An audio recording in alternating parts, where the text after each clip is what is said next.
ओम नमो भगवते वासुदेवाय। दोस्तों, पिछले अध्याय की कथा में हमने जाना कि किस तरीके से गोकर्ण ने भगवत कथा सुना करके धुंधुकारी को भयंकर प्रेत योनि से मुक्ति दिलाई। जो कार्य सैकड़ों गया पिंडदान से भी नहीं हो सका, वो मात्र 7 दिन की भगवत कथा सुनने से उसे मुक्ति मिल गई और स्वयं विष्णु ने अपना रूप दे करके उसे गोलोक में स्थान दिया। तो आइए दोस्तों, आगे जानते हैं कि भगवत कथा आगे हमें क्या सिखाती है, क्या इसको सुनने से हमें पुण्य की प्राप्ति होती है और क्या क्या इसमें वर्णन है। एक बार भगवान विष्णु और देवताओं ने परम पुण्यमय क्षेत्र नैमिषारण्य में शौनकादि ऋषियों ने भगवत प्राप्ति की इच्छा से सहस्त्र वर्षों में पूरा होने वाला एक महान यज्ञ का अनुष्ठान किया।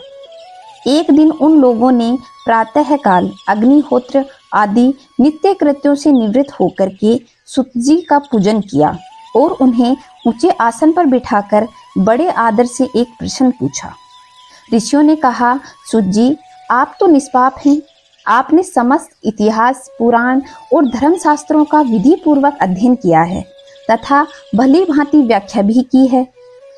वेदाओं में श्रेष्ठ भगवान बादरायण एवं भगवान के सगुण और निर्गुण रूपों को जानने वाले दूसरे मुनियों से जो कुछ जाना है, उन्हें जिन विषयों का ज्ञान है, वह सब आप वास्तविक रूप में जानते हैं।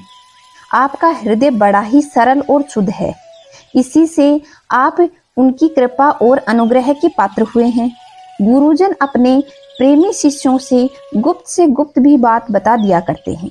आयुष्मान, आप कृपा करके यह बताइए कि उन सब शास्त्र, पुराण और गुरुजनों के उपदेश में कलयुग जीवों में परम कल्याण का सहज साधन आपने क्या निश्चय किया है। आप संत समाज के भूषण हैं। इस कलयुग में प्राय लोगों की आयु बहुत ही कम हो गई है।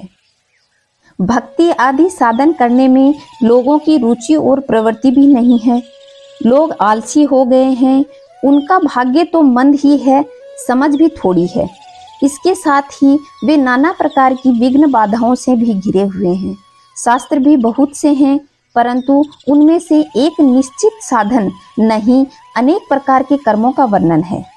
साथ ही वे इतने बड़े हैं कि उनका एक अंश सुनना भी कठिन है। आप परोपकारी हैं। आप अपनी बुद्धि से उनका सार निकालकर प्राणियों के परम कल्याण के लिए हम श्रद्धालुओं को सुनाइए, जिससे हमारे अंतःकरण की शुद्धि प्राप्त हो सके।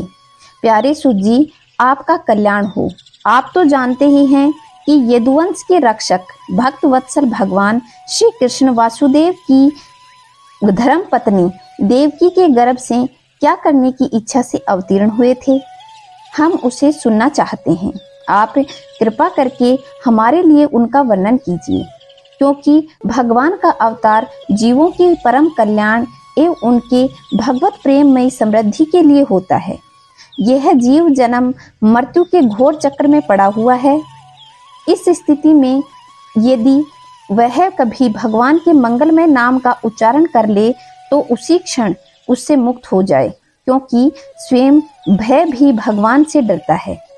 सुत जी, परम विरक्त और परम शांत मुनिजन भगवान के श्री चरणों में शरण में ही रहते हैं। अतएव उनके स्पर्श मात्र से संसार के जीव तुरंत ही पवित्र हो जाते हैं। इधर गंगा जी का जल अगर बहुत दिनों तक सेवन किया जाए तब कहीं पवित्रता प्राप्त होती है। ऐसे पुण्यात्मा भक्त जिनकी लीलाओं का गान करते हैं, उन भगवान का कलिमलहारी पवित्र यश भला आत्मशुद्धि की इच्छा वाला ऐसा कौन मनुष्य होगा जो श्रवण न करे। वे लीला से ही अवतार धारण करते हैं।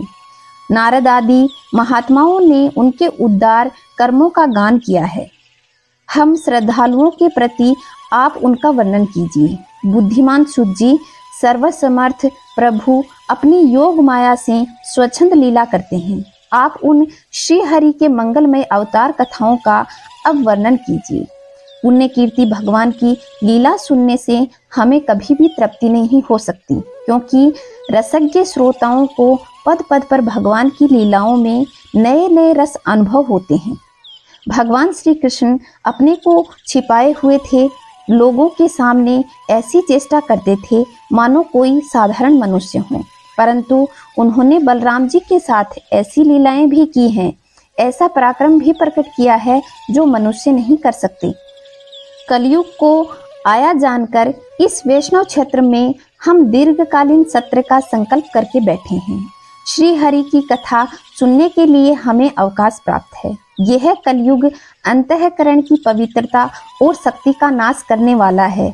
इससे पार पाना कठिन है। जैसे समुद्र से पार जाने को कर्णधार मिल जाए, उसी प्रकार इसे पार करने की इच्छा रखने वाले हम लोगों से ब्रह्मा आपको मिला रहे हैं।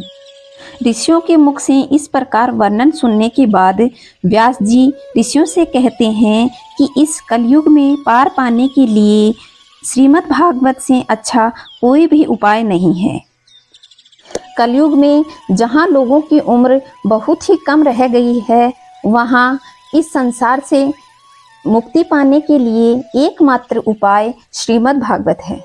उनका पठन करने से ही मनुष्य को मुक्ति प्राप्त हो सकती है।